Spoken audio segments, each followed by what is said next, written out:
Première lecture du livre de la Genèse, chapitre 3, versets 9 à 24. Quand l'homme eut désobéi à Dieu, le Seigneur Dieu appela l'homme et lui dit, « Où es-tu donc? » Il répondit, « J'ai entendu ta voix dans le jardin, j'ai pris peur parce que je suis nu et je me suis caché. » Le Seigneur reprit, « Qui donc t'a dit que tu étais nu? Aurais-tu mangé de l'arbre dont je t'avais interdit de manger? » L'homme répondit, « La femme que tu m'as donnée, c'est elle qui m'a donné du fruit de l'arbre et j'en ai mangé. » Le Seigneur Dieu dit à la femme, « Qu'as-tu fait là? » La femme répondit, « Le serpent m'a trompé et j'ai mangé. » Alors le Seigneur Dieu dit au serpent, « Parce que tu as fait cela, tu seras maudit parmi tous les animaux et toutes les bêtes des champs. Tu ramperas sur la terre et tu mangeras de la poussière tous les jours de ta vie. Je mettrai une hostilité entre toi et la femme, entre ta descendance et sa descendance. Celle-ci te meurtrira la tête et toi, tu lui meurtriras le talon. » Le Seigneur Dieu dit ensuite à la femme, « Je multiplierai la peine de tes grossesses. C'est dans la peine que tu enfanteras des fils. Ton désir te portera vers ton mari et celui-ci dominera sur toi. » Il dit enfin à l'homme, « Parce que tu as écouté la voix de ta femme et que tu as mangé le fruit de l'arbre que je t'avais interdit de manger, maudit soit le sol à cause de toi. C'est dans la peine que tu en tireras ta nourriture tous les jours de ta vie. Même, il te donnera épines et chardons, mais tu auras ta nourriture en cultivant les champs. C'est à la sueur de ton visage que tu gagneras ton pain, jusqu'à ce que tu retournes à la terre dont tu proviens, car tu es poussière, et à la poussière tu retourneras. L'homme appellera sa femme Ève, c'est-à-dire la vivante, parce qu'elle fut la mère de tous les vivants. Le Seigneur Dieu fit à l'homme et à la femme des tuniques de peau et les en revêtit. Puis le Seigneur Dieu déclara, « Voici que l'homme est devenu comme l'un de nous, par la connaissance du bien et du mal.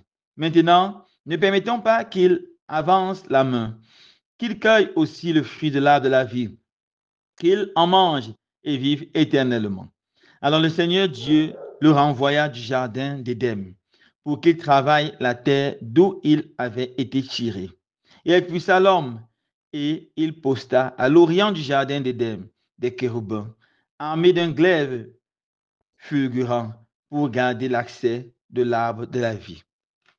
Parole du Seigneur. Nous rendons grâce à Dieu.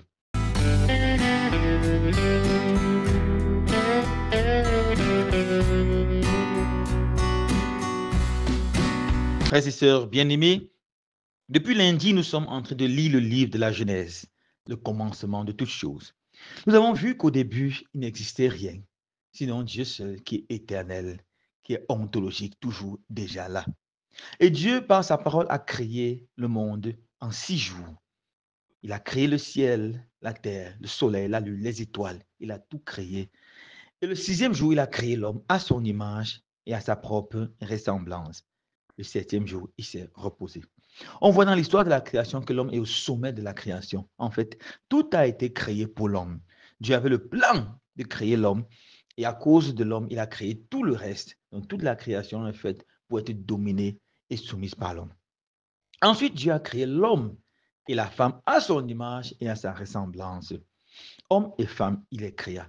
Dieu donne à l'homme et à la femme la même dignité. C'est ça que l'homme et la femme sont égaux aux yeux de Dieu. Ils ont la même dignité, la dignité humaine. Personne n'est plus grand en termes de dignité. Bien sûr, chacun a sa spécificité. L'homme, c'est l'homme. C'est la tête de la famille. La femme, c'est la femme. On n'aura jamais demandé à un homme d'accoucher les enfants. C'est ça, chacun a sa spécificité. Maintenant, une fois au milieu du jardin, Dieu leur a donné ce commandement.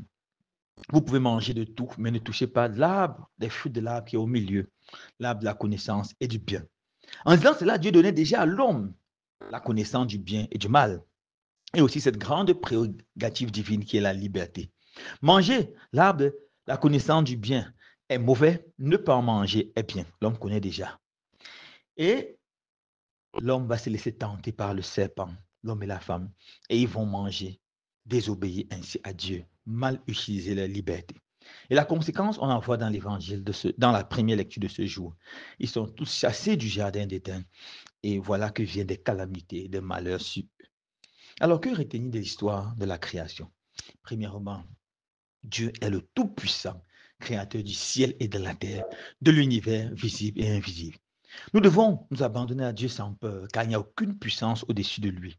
Satan, les forces du mal ne sont que des créatures. Elles sont peut-être puissantes devant les hommes, mais devant Dieu, elles ne sont absolument rien et elles ne seront jamais rien. Et on nous abandonne totalement à Dieu. Deuxièmement, nous devons apprendre à résister à la tentation. Quand le serpent s'approche d'Adam et Ève, il les présente le mal comme étant le bien. Il a dit, si vous mangez, vous deviendrez comme des dieux. Et quand ils en mangent, ils deviennent comme des dieux, ils se retrouvent tout nus, c'est-à-dire fragiles, faibles, misérables. Nous devons savoir que chaque fois que le diable veut que nous péchions, il présente le péché comme quelque chose d'extraordinaire, de beau. Nous devons être vigilants. Nous devons demander, toujours interroger notre cœur et demander à Dieu de nous éclairer, de nous montrer ce qui est bien, de nous donner la force de faire seulement ce qui est bien et de toujours fuir ce qui est mauvais, de toujours fuir ce qui est mal. Ça, c'est important pour nous les chrétiens. Fuir le mal et poursuivre le bien. Dernière grande leçon que nous pouvons tirer, nous devons savoir que malgré le péché de l'homme, Dieu fait le premier pas de la rédemption.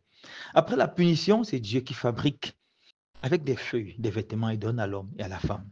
C'est déjà la rédemption pour couvrir leur nudité, couvrir leur faiblesse, couvrir leur misère.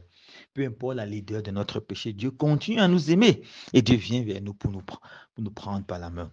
Laissons-nous toucher, séduits par notre Dieu et vivons dans la joie, dans la paix. Loué soit Jésus-Christ.